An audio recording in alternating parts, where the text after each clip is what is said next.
via Zoom, you'll be able to hear and see, and we'll be able to hear and see you. There's two avatars, John and Dolores, that are already pre-programmed to do some stuff that I want in this scenario. We can do just about anything that you want us to do. So this guy already has two IVs in, so you don't have to ask for those, but I can give a bolus. I have some big 60 cc syringes on that tray. The guy is able to breathe, obviously. His vital signs are able to change. His skin tone and color can change, so you have to pay attention to that as well. And he can pretty much do a lot more than a regular plastic mannequin. Hey, Dr. Kong, I'm Nick Slamon. I'm one of the interns. I'm glad you're here.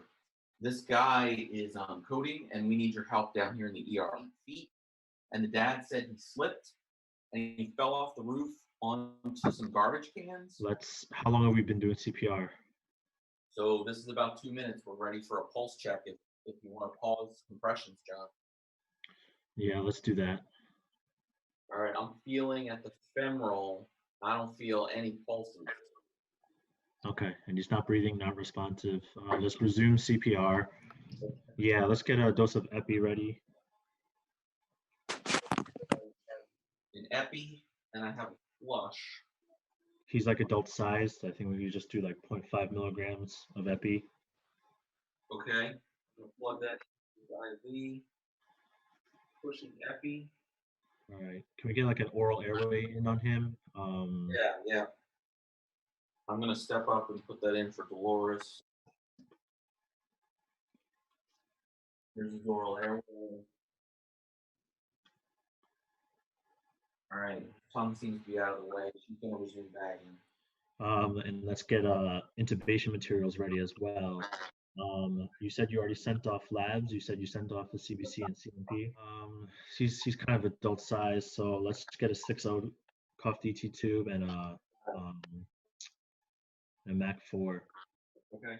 Yeah, let's look at those lab results. So it's definitely acidotic, metabolic acidosis primarily, with a little bit of respiratory component. Yeah, let's get sodium bicarb ready too. Steve, he seems unresponsive. I'm not going to give him anything to intubate unless you want me to. No, just go for it.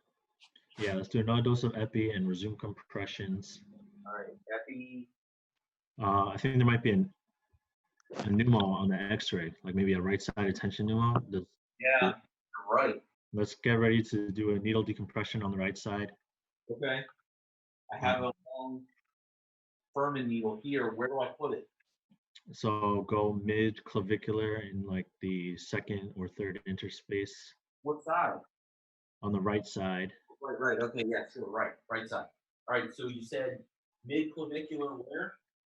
Second or third interspace. And what do I do? Just jam it in there? Yeah, just straight down. What size needle you have? It says 18 gauge. Okay, that's good.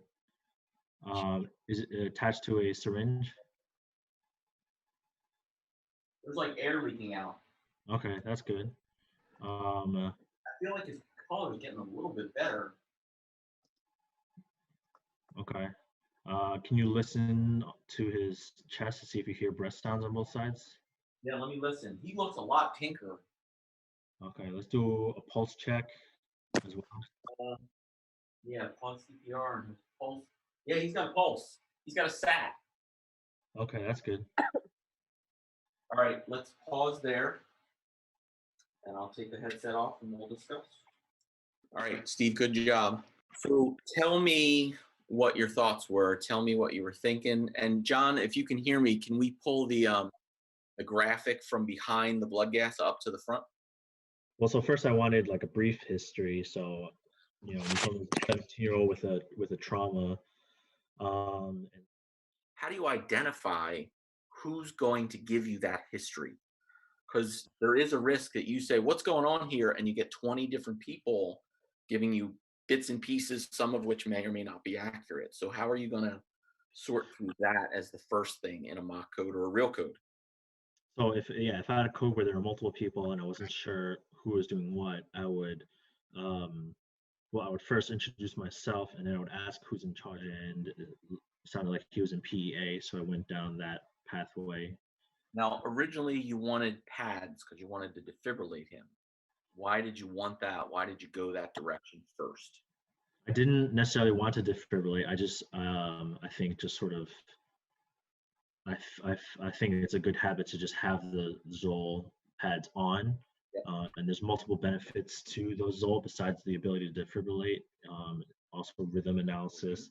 But that's something that you need to ask your team. How effective do you think those compressions are? Can you feel pulses with compressions? And I think you did a good job of keeping track of a time in your head of how many minutes have gone by since the last round of CPR. When's our next 2-minute pulse check? When's our next epi ready to go? So the pH is 6.97, obviously very acidotic. The PCO2 is 55. Yeah. Why does he not have preload, Jess? Because he has compression on his venous or vessels leading back to the heart that he has no cardiac output. Good. So he has a massive right-sided pneumothorax. You can see his heart is pushed over to the left side. You can see his heart is skinny. His SVC and his IVC are being compressed, so his right heart is essentially empty. And empty hearts set themselves up for PEA and asystole. And that's where a lot of the H's and T's direct you. Hypovolemia, tamponade, tension pneumo, thrombosis being a pulmonary embolus, and the heart is empty. We have to work together on closed loop. So I want 0.1 cc's per kilo of the 1 to 10,000 epi. Is that what you have? Hold up the syringe. Yep, that's the one, because these syringes are even labeled. Mm-hmm. So if you zoom in really close, you can see the syringe and what's stamped on the side of it. So I had ketamine, I had 3 doses of epi, and I had rocuronium drawn up in addition to the flushes and the saline. But okay, epi's in. Can you confirm that you pushed that? Yep, gave it. Did you flush it? Yep, I flushed it. Circulating for 2 more minutes. We'll stop for a rhythm check. So it's a little bit of a new skill to be the remote code leader, but I think it offers a benefit that you can't jump in there. So if you were in the PICU and we had a dummy there, and I really was struggling with getting the breathing tube in, I think a lot of our fellows would be like, all right, let me in there. I'm going to put the breathing tube in. And now you're no longer the code leader. Mm-hmm. Or that CPR is ineffective. You're not doing it right. Let me show you how to do it. And you could jump in there. Or we can't get the IV in. Well, then as the code leader, skip the IV, put the IO in. But there's an urge to say, well, I'm the critical care fellow. I can do all those skills. I'll do them. And once you start taking over individual parts of the code, you're not the code leader. Any kind of feedback that you guys think, this is good, this is bad, we need this, we don't need that.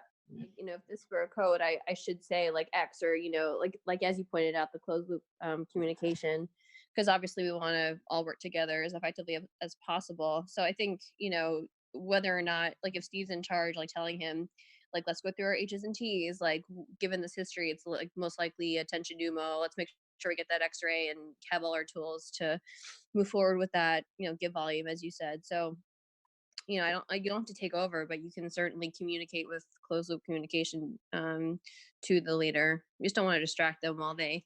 Yep, that's exactly right. So I think PALS kind of tries to teach and hammer into you, we don't want to distract the code leader, but being able to quietly suggest. So yeah, all things that kind of Acadicus is experimenting with, and playing with that control panel, adding things that the controller of the mock code can do and not do. So he can sit up, he can move his head, he can open his eyes, he can kind of cross his arms like he doesn't want you to do something. We can put a mask on him for COVID. We can have him in a bed, out of a bed, with a blanket, without a blanket. That's awesome. I just think that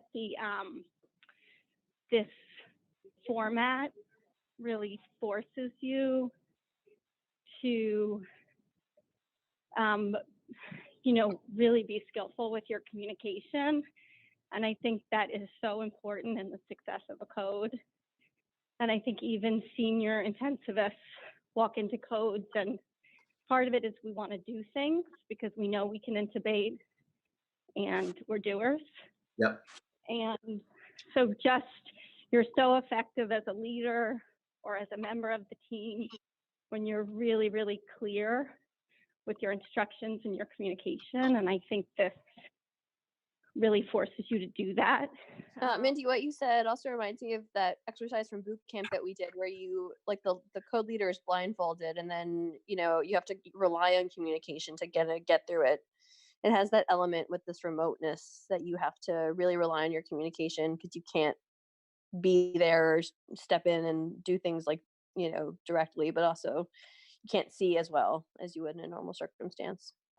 An S bar or a quick recap every so often, because people will be coming in and out of the room, but people's understandings and level of like getting up to speed of where they're at or should be are going to be different as well. So I think that becomes a very important role that is going to be especially well utilized in this platform. I really like this. I think we should keep doing this. I agree.